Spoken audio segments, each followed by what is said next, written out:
Hello, everybody. Welcome to week one of the When in Doubt Sports Talk. Look forward to weekly recaps where we talk everything sports. You can expect these episodes every Wednesday at 9 a.m. Let's get right into it. All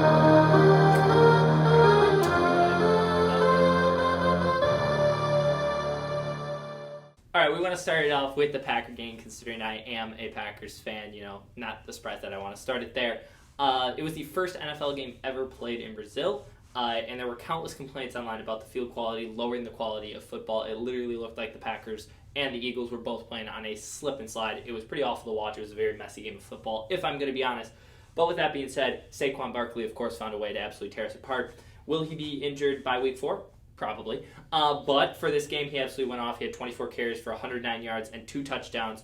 Jordan Love, trying to prove why he's worth all the money that we gave him. He went 17 for 34 with 260 yards, 2 touchdowns, and an interception. Jalen Hurts did around the exact same. He had 20 completions for 30 on 34 attempts. They both had 34 attempts. 278 yards, so a few more yards than Jordan Love, but he had 2 touchdowns and 2 interceptions, while Jordan Love only had 1. I think, honestly, both teams had chances to win this game, and they never really closed it out. And with that being said, the Packers got the ball down 5 with 22 seconds left on the clock.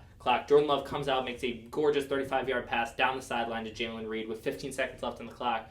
The Packers see the possibility of this miracle happening. Jordan Love drops back into the pocket, makes a short throw, and gets taken down with a tackle right as he let go of the throw. Come to find out, with 6 seconds left in the game, Jordan Love just sprained his MCL and will be out for 3 to 6 weeks. An absolute dagger to the heart for Packer fans, considering I really thought we were going to be a really good team this year. And then our backup quarterback came out and threw a crappy pass and we lost the game. It was a messy game, and I really hope the NFL takes more care of their players and their field quality. With that being said, I may be just salty because I'm a Packer fan. I'm going to follow that up talking about the Bears game. Hayden said he's a Packers fan. I'm a Bears fan. We fight a lot. That's okay. The Bears offense actually didn't score a touchdown at all in this game. Their kicker scored 3 field goals, only 1 before the half, which ended being down 3-17 at the half. Kind of wasn't looking good. The defense ended up scoring 2 touchdowns, though, with a blocked punt in the third quarter and a pick 6 in the fourth quarter, which led to a 2-point conversion with the running back throwing it to the quarterback. And the Bears ended up coming back, holding the Titans to no score in the second half, winning 24-17. Caleb Williams, the Bears' new quarterback, said specifically he only had 93 yards in the game. He said, don't look at the stats, and he feels great. So I guess we'll have to see what he's bringing, but not leaving Bears fans in a good place of mind with the new quarterback. The quarterback for the Titans threw 2 interceptions, 127 yards. Bad day for both offenses. A total of 392 yards between both offenses. That is incredibly low. There were actually 6 NFL teams individually who scored more yards than both teams combined. The Ravens, Texans, Packers, Eagles, Dolphins, and Buccaneers. All individually, teams scored more yards than in this entire game combined. So it's a really sad game by both offenses, but ultimately a good comeback by the Bears and a strong defense that we can see. Talking a little bit more of the T side of football, Tyreek Hill, a few hours before the Dolphins' home opener, was detained because he was, quote, putting himself and others at great risk of injury with the way he was driving. Once he was stopped, he was not cooperating with the officials, which is why he was put in handcuffs. He was never actually taken anywhere, but he was put in handcuffs because of the fact that he wasn't cooperating. After a few minutes, the situation was sorted out. Tyreek Hill left with 2 traffic citations, which I'm sure is chump change for him. But at this same time, this did not stop him from absolutely going off. He went for 7 receptions, 130 yards, and 1 touchdown, and led the Dolphins to win their home opener 20-17 against the Jaguars. A very exciting game this week was the Rams and Lions Sunday Night Football game. There's a lot of history between the Rams and the Lions. They've played each other multiple times, and they actually traded quarterbacks in January 2021. The Lions received Jared Goff. The Rams received Matthew Stafford. They actually played last year in the NFC wildcard game, and the Lions won 24-23, a 1-point margin in the wildcard game. They're coming back first week of the 2024 season. Lions were up 10-3 at halftime, and then the teams went band for band the second half until a Lions field goal with 17 seconds left forced the game into overtime. They were just going back and forth, an interception was thrown. A lot of crazy things happened, but the game was pushed into overtime. The Lions ended up receiving the overtime kickoff, and David Montgomery rushed into the end zone on the first drive, a 4-minute, 41-second, 70-yard drive to secure the victory. We saw a lot of great things happen in this game. Cooper Kupp had a 20-yard insane toe tap, which ended up leading to him scoring a 9-yard touchdown. Kind of reassuring fans that he will be a good fantasy pick and help the Rams. He will carry the Rams this year. Very reassuring to fans.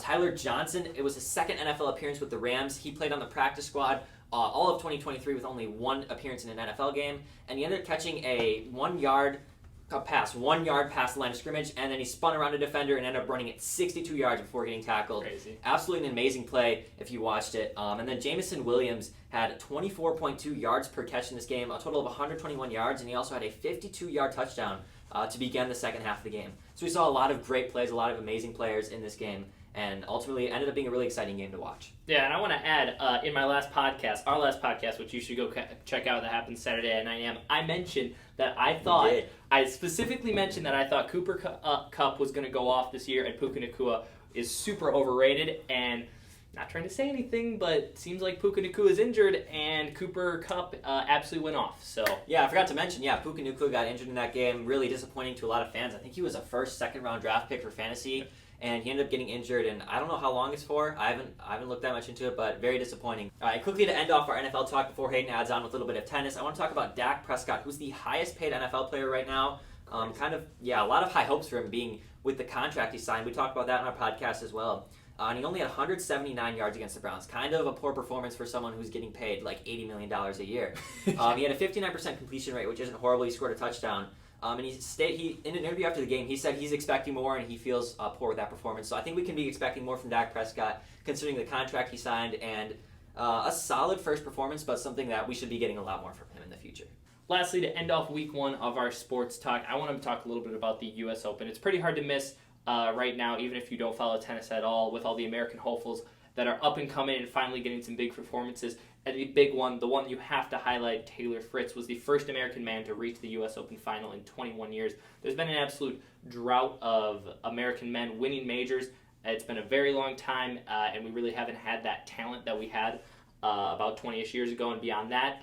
So it's really cool to see some of these top guys finally coming through, making big performances. With that being said, he absolutely got smacked by Jannik Sinner in the championship, lost in straight sets. He had a really good chance to win the third set, was up a break serving for the third set, sadly got broke back, lost that set 7-5. But it's really cool to finally see one of these American men really making a very, very deep run in their home turf U.S. Open slam. It was really awesome. Obviously, it's cheering for Taylor Fritz. Sadly, couldn't get it done.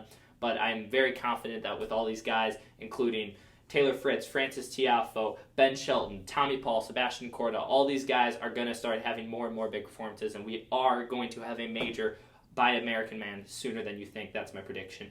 With that being said, on the women's side, it feels like we have an American woman winning a major every year, basically. And Jessica Pegula was the women's hopeful this year. She was in the championship against Aryna Sabalenka, the number 2 player in the world.